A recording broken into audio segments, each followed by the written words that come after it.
मंगिया भरे तो जे भी ससुरारिया बन के दोसर के कनिया गे जान गे छोड़ देबो ही दिन दुनिया गे जान गे छोड़ देबो ही दिन दुनिया।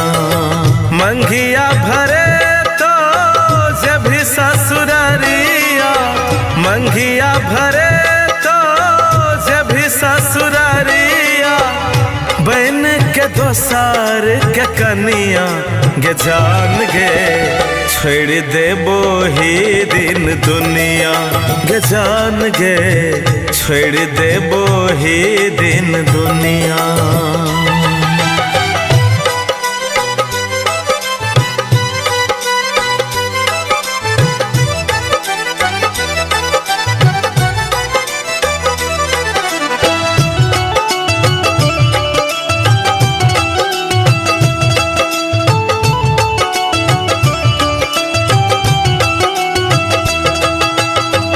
हम नहीं जानलियो जान छाही धोखेबाज गे कर ले भी हमरा से छल गे।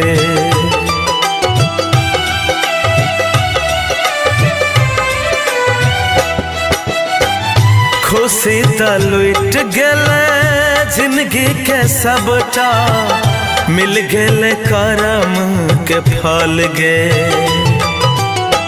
अभी है न सोझा दर्द के बोझा अभी है न सोझा दर्द के बोझा ढोबा न सकबो परेशानिया गे जान गे छोड़ देबो ही दिन दुनिया गे जान गे छोड़ देबो ही दिन दुनिया।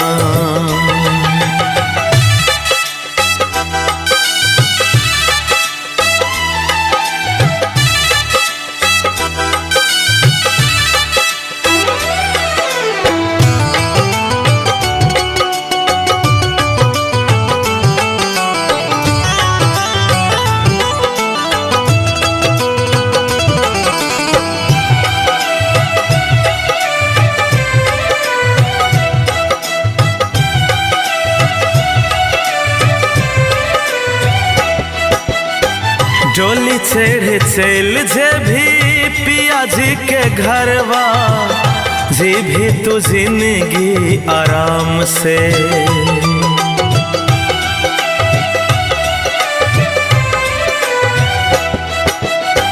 हम त बर्बाद भेलिए गौवा समाज में जान तोरे बेवफाई नाम से।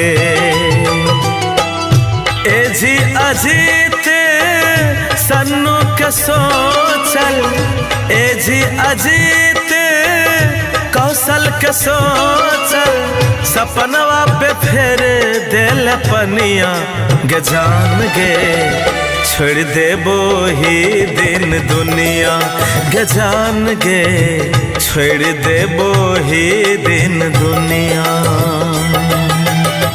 मंगिया भरे ससुरारिया मंगिया भरे तो जे भी ससुरारिया बन के दोसर के कनिया गे जान गे छोड़ देबो ही दिन दुनिया गे जान गे छोड़ देबो ही दिन दुनिया।